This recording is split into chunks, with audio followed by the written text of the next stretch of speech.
दोस्तों, paper plate business में बस मात्र कुछ ही ऐसे बंदे हैं जो इस बिज़नेस में अच्छा प्रॉफिट कमा रहे हैं और इस बिज़नेस को करके खुश हैं।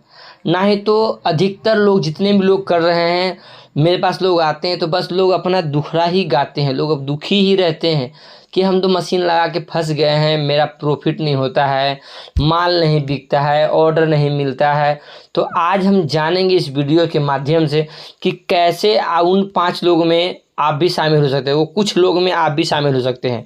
क्योंकि इस बिज़नेस को करने के लिए प्रॉपर जानकारी आपको होना चाहिए। यदि आपके पास में प्रॉपर जानकारी है तो ही आप इस काम में सक्सेस हो पाएंगे। ना तो ये काम करना बहुत आसान है, स्टार्ट करना बहुत आसान है, उससे कहीं गुना ज़्यादा मुश्किल है इसको निभाना, इसको आगे चलाना। क्योंकि मशीन लगाना तो कोई बड़ी बात नहीं है, कोई भी आजकल 1-2 लाख रुपए में कर्ज लेकर के भी मशीन लगा लेते हैं, लेकिन कंटिन्यू उसको चला नहीं पाते हैं और वो फिर उनको इतना टेंशन हो जाता है, इतना डिप्रेशन चल जाता है कि वो कर्ज भी उनसे नहीं चुकता है। तो आज हम इस वीडियो के माध्यम से जानेंगे कि वो कुछ लोग क्यों हैं, आखिर वो क्या करते हैं जिसकी वजह से वो लोग सक्सेस है। कुछ लोग, मतलब 100 में से 5% लोग सक्सेस हैं, बाकी लोग ऐसे ही मशीन लगा रहे हैं, रोज अपना बेच रहे हैं। तो चलिए इस वीडियो में हम देखते हैं और समझते हैं बारीकी से कि आखिर क्या है इस बिज़नेस की सच्चाई। तो हेलो दोस्तों, नमस्कार, मेरा नाम है सुनील और आप सबका बहुत बहुत स्वागत करता हूं मेरे इस यूट्यूब चैनल पे।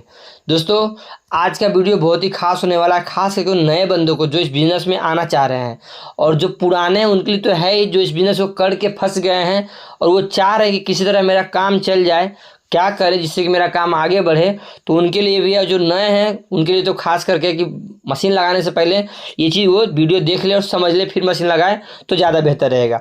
और यदि किन्हीं भाई को मशीन, मटेरियल, डाई कुछ भी चाहिए तो आप हमसे आके संपर्क कर सकते हैं, आपको सब चीज़ अवेलेबल करा दिया जाएगा। साथ ही साथ ट्रेनिंग भी दिया जाएगा कि कैसे इस बिज़नेस को आगे बढ़ाएं। और यदि आप बना बनाया माल हमें देना चाहते हैं तो हम वो भी लेना स्टार्ट कर दिए हैं, क्योंकि मेरे पास ऑर्डर पूरा नहीं हो रहा है तो हम लोगों से ले करके भी काम अपना चला लेते हैं।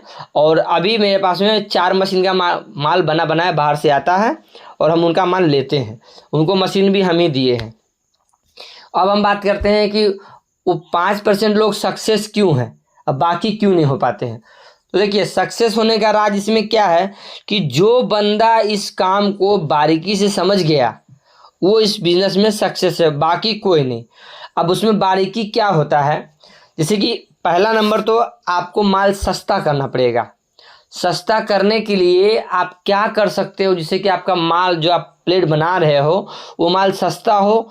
और सस्ता होगा तो मार्केट में आपके माल का डिमांड बढ़ेगा, और डिमांड बढ़ेगा तो आपका सेल बढ़ेगा, सेल बढ़ेगा तो आपका प्रॉफिट होगा, प्रॉफिट होगा तो आप सक्सेस हो गए। तो सबसे बड़ा चीज़ होता है कि लोगों को सेल ही नहीं हो पाता है। माल बनाते तो हैं, प्लेट बनाते हैं, लेकिन उनका सेल नहीं हो पाता। रीज़न क्या है? मार्केट में उनको रेट नहीं मिलता है। तो रेट कैसे मिलेगा? पहला नंबर, आप मटेरियल पे आ जाओ। यदि आप मटेरियल बल्क में ले रहे हो तो आपको 1 रुपये 2 रुपये सस्ता मिल जाएगा। और यदि 2 रुपये सस्ता मिल रहा है तो यदि आप मान लो 1 टन माल लिए तो 1 टन पे आपको 2 रुपये बच गया, तो 2 रुपये के हिसाब से आपको 1 टन का 2000 रुपये बच गया। अब पेपर प्लेट बिजनेस में क्या है कि यदि आपका केजी पे 2 रुपये बच गया तो समझ लो आपका पैकेट पे भी 10 से 20 पैसा आपका रेट कम हो जाएगा। क्योंकि जब रेट कम होगा तो दुकानदार आपका माल पकड़ेगा। और आपको क्वालिटी पे भी ध्यान रखना है। ये नहीं कि यदि कोई सामने वाला, जैसे कि अभी का हम बता रहे हैं लेटेस्ट, जो हम बना बनाया माल हम ले रहे हैं 4 मशीन का ही बाहर से, तो वो लोग हमसे मटेरियल लेके जाते हैं और हमें बना के हमें वापस कर देते हैं, और वो खुद भी बना के मार्केट में भी देते हैं। जैसे उनके पास मशीन में, उनका महीने में 5 दिन मशीन चलता है, उनका खुद का पार्टी जो है 5 दिन मशीन चलवाता है और माल लेता है, बाकी 25 दिन वो बैठे रहते थे। तो उनको हम काम दिए कि 25 दिन आप मेरा माल बना कर दो, 5 दिन आप अपने पार्टी का माल बना कर दो। तब वो जब मटेरियल लेकर के आते हैं बाहर से तो वो क्या बोल रहे हैं कि 90 GSM का हम लाते हैं। क्लियर बता रहे हैं आपको जो हो रहा है अभी मार्केट में। वो जहाँ से मटेरियल लाए, मेरे पास मटेरियल बोले, हम बोले मेरे पास मटेरियल नहीं है, मेरे पास 100 GSM का, हम 90 नहीं बनाते हैं। उनको मटेरियल मिला बाहर से, बोला 90 GSM का देंगे, रेट होगा 100 GSM से 2 रुपये प्लस। अब बात को समझना, मान लो कि एग्जाम्पल के तौर पे यदि हम 100 रुपये दे रहे हैं, 55 रुपये केजी 100 GSM, और उनको मिल गया 90 GSM 57 रुपये केजी, मतलब 2 रुपये बढ़ गए। अब 2 रुपये उनको रेट, तो वो महंगा लेकर के आ गए। लेकिन जब यहाँ पे माल लाए और जब माल बनाए तो जो माल वो बना के हमें देते हैं हमारा पेपर में 100 GSM में, और वही पेपर वो बाहर से लेकर के आए 90 जीएसएम, लेकिन वो खुद अपने मुंह से बोले कि आपका जो हम माल काटे हैं उसमें और इसमें बस 2-4 पीस का ही फर्क है। जबकि यदि 10 ग्राम घटता है या 20 ग्राम घटता है तो कम से कम 20 पीस का बढ़ोतरी होना चाहिए, 20-30 पीस का बढ़ोतरी होना चाहिए। यदि आप 100 जीएसएम काट रहे हैं तो यदि 400 पीस निकल रहा तो 80 जीएसएम में आपको 450 जाएगा, तो 90 लिए तो कम से कम 430 तो जाएगा ना। लेकिन बस 405 पीस जा रहा है, तो 5 पीस के लिए यदि उनको 2 रुपये महंगा देना पड़ रहा है तो क्या फ़ायदा। तो यानी कि उनको जो है 90 बोल के उनको 95-97 जीएसएम दिया गया, क्योंकि 1-2 जीएसएम कोई पकड़ ही नहीं पाएगा नया आदमी जो भी रहेगा वो। लेकिन कस्टमर तो बोल दिया कि 90 जीएसएम में 2 रुपये रेट भी बढ़ा दिया। अब जब वो लेकर के आया है तो उनको 2 रुपये महंगा पड़ गया और वही माल उतना निकला जितना हमारे में निकला 100 जीएसएम में, तो हम दे रहे 2 रुपये कम, तो जितना का पैकेट मेरा वाला पड़ेगा उतना ही का पैकेट उसका वाला ही पड़ेगा, लेकिन उसमें पीस घट गया। तो बताइए उस सामने वाले को 57 में फ़ायदा था या 55 में फ़ायदा था। 55 रुपये का भी माल लेते तो उतना ही का पैकेट तैयार हो रहा है, और 57 में 57 ले रहे तो भी उतना तैयार हो रहा है, तो इसमें तो फंस गए। तो सबसे बड़ा चीज़ जो होता है मार्केट में मटेरियल का, यदि आपको मटेरियल का नॉलेज है, यदि आप मटेरियल अच्छे से समझ के खरीद रहे हैं तो आपका रेट कम होगा। उसके बाद पीपी की बात करते हैं, जो पन्नी में हम पैक करते हैं। पन्नी भी अभी के टाइम में जो नए लोग होते हैं वो क्या कहते हैं, जैसे मेरे पास आए थे एक बंदे, बोले भैया पन्नी क्या रेट है, तो हम मान लीजिए उनको बोले कि 200 रुपये केजी है, वो बोले नहीं नहीं हमें तो 150 रुपये केजी मिल रहा है। हम बोले ठीक है ले आइए। तो 150 रुपये केजी मिल रहा है, लेकिन कौन सा मिल रहा है, मान लीजिए हम लोग स्पेशल मंगा रहे हैं, तो स्पेशल में मेरा यदि 1 केजी में 200 पीस निकल रहा है थाली, तो उनका 1 केजी में मात्र 120 पीस निकलेगा या 100 पीस निकलेगा, क्योंकि वो जो पन्नी मोटा होगा उनका जो रेट होता है सस्ता, और पतला पन्नी का रेट होता है महंगा। लेकिन पतला पन्नी का रेट महंगा ज़्यादा नहीं, 10 से 20 रुपये का फ़र्क पड़ता है, तो पीस आपको सीधा दुगना का फ़र्क पड़ गया। तो सोचिए आप कि यदि 20 रुपये बढ़ाने के बाद अगर 100 पन्नी मेरा बढ़ जाता है तो फ़ायदा किस में है, स्पेशल लेने में है। 20-30 रुपये केजी पे ज़्यादा लग रहा है, लेकिन मेरा पन्नी में तो 100 बढ़ रहा है। तो ये सब क्या होता है कि नए लोग उस चीज़ पे फोकस नहीं करते हैं। नए लोग सिर्फ क्या सोचते हैं कि रेट हमें जहाँ सस्ता मिल रहा है वहाँ जाएंगे, लेकिन ये नहीं पता कि रेट सस्ता दे के आपको अगला कर क्या रहा है। मान लीजिए 100 जैसे में भी बहुत लोग क्या कर रहे हैं कि यदि हम 100 बोले 55 दे रहे हैं और वो कहीं और से लेने गए तो उनको 100 बोलेगा कि 100 जैसे हम देंगे आपको 53 रुपये केजी, 2 रुपये सस्ता। अब इनको लगा कि 2 रुपये सस्ता हमें मिल रहा है तो हमें ये लेना चाहिए, लेकिन उनको पेपर का नए नए में पेपर का समझ किसी को नहीं होता है। आप पकड़ ही नहीं पाओगे 100-120 पकड़ोगे कब, जब आप माल बनाओगे काटोगे, जब आपको पीस कम निकले तो समझ में आया कि तो पीस कम निकल रहा है, फिर जब वजन को तो समझ में आया कि ये पेपर मोटा है।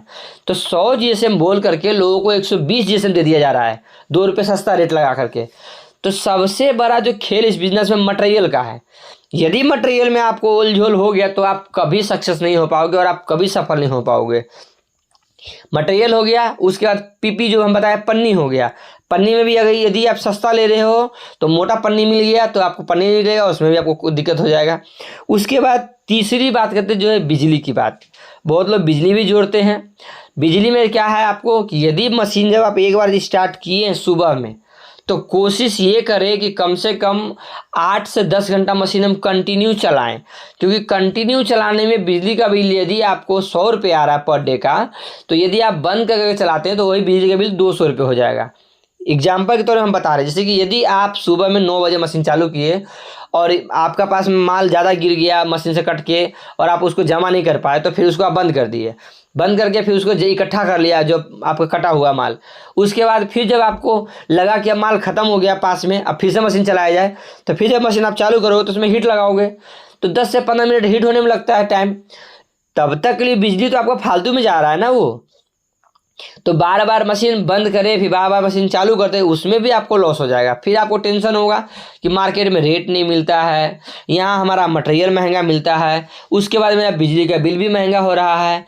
तो ये छोटी छोटी जो बारीकियां हैं, यदि आप इन सब को कंट्रोल करते हो, यदि आप इन सब पे ध्यान देते हो ना, तो आपको जो है अच्छा प्रॉफिट भी होगा और मार्केट में रेट भी मिलेगा। यदि बिजली कम हो गया, प्लास्टिक पे आप बचा लिए, मटेरियल सही परचेस किए, तो आपको इस सब जगह आप इकट्ठा करते हो ना, तो थोड़ा थोड़ा करके आपका बहुत बच जाएगा और फिर आपको मार्केट में ऑर्डर भी बहुत मिलेंगे। क्योंकि यदि आपका रेट सस्ता होगा तो ऑर्डर मार्केट में ही तो ऑटोमेटिक मिलेगा आपको। और जब वो ऑर्डर मिलेगा तो आपका मन भी लगेगा काम करने में, और फिर आपको सक्सेस भी धीरे धीरे हो जाएगा। क्योंकि बिजनेस क्या कहता है, बिजनेस कहता है पहले आप सब्र करो, सब्र के साथ साथ आपको मार्केट में स्ट्रगल भी करना पड़ेगा, मतलब मेहनत भी करना पड़ेगा कि कैसे हम मार्केट बनाएं। मार्केट बनाने का सबसे आसान तरीका है कि रेट आपका जो है वो सही होना चाहिए। यदि आप सही रेट लगा रहे हैं, यदि आप कोई 2 पैसा बच रहा है और आप कम से कम रेट लगा के अगला को टाइम पे माल दे रहे हैं, तो आपका मार्केट में वैल्यू ज़्यादा बढ़ता है। जैसे कि यदि आप आज ऑर्डर लेने गए, रेट कम बताए, उसके बाद आपको ऑर्डर मिल भी गया, और आप माल बनाने में अगर आप उसको जो टाइम लिए कि हम आपको 2 दिन में माल देंगे, और 2 दिन बोल के अगर 3 दिन में माल दिए, तो सामने वाला को आप पर से भरोसा उठ जाएगा, और वैसे में फिर वो किसी और को ऑर्डर दे देगा, या नहीं भी देगा तो वो आपसे माल नहीं लेगा। तो मार्केट में सबसे बड़ा चीज़ है वैल्यू बनाना, अपना वैल्यू बनाइए। और वैल्यू कैसे बनता है, टाइम पे उसको डिलीवर कीजिए। यदि आप 2 दिन का टाइम लिए हैं, उसको आप 1 दिन में माल पहुंचा दो, भैया आपका माल रेडी हो गया है, मैं लेकर के आ रहा हूं। तो यदि आप समय से हर चीज़ को फोकस करते हैं तो आपका बिजनेस सक्सेस होने में कोई नहीं रोक सकता है। और यदि आप चाहते हैं कि इस बिजनेस को और भी बारीकी से हम जानें, तो आप हमसे आके विस्तार से बैठ के बात कर सकते हैं, या फिर कमेंट बॉक्स में आप लिखें, हम उस पर वीडियो बना देंगे कि समस्या कहाँ आ रहा है। प्रॉपर जो समस्या होगा हम वो बता देंगे, और फिर आप वीडियो देख करके अपने काम को आगे बढ़ा सकते हैं। क्योंकि इस बिज़नेस को करते हुए हमें 8 से 10 साल लगभग हो गया है, और जितना भी हमें एक्सपीरियंस हुआ है वो हम आप सबको एक्सपीरियंस अपना शेयर कर रहे हैं कि कैसे आप इस बिज़नेस को आगे बढ़ा सकते हैं। क्योंकि जिस टाइम में हम इस काम को किए थे, उस टाइम में इतना कोई करता नहीं था और किसी को इतना पता भी नहीं था, हम भी बहुत परेशान हो गए। 3 साल लग गए हमें इस काम को आगे बढ़ाने में। यदि आप लोग चाहते हैं कि आपको 3 महीना में काम बढ़ जाए, तो मेरे वीडियो को फॉलो करें। यदि आप वीडियो यूट्यूब पे देख रहे हैं तो चैनल को सब्सक्राइब कर लें, और यदि फेसबुक देख रहे हैं तो चैनल को फॉलो कर लें, ताकि जब भी हम वीडियो डालें सबसे पहले आप तक पहुँचे। और अधिक जानकारी के लिए आप हमसे जुड़ सकते हैं, आके मिल सकते हैं, और इस टॉपिक पे आप बैठ के बात कर सकते हैं। तो चलिए मिलते हैं हम फिर से किसी नए वीडियो में, तब तक के लिए धन्यवाद।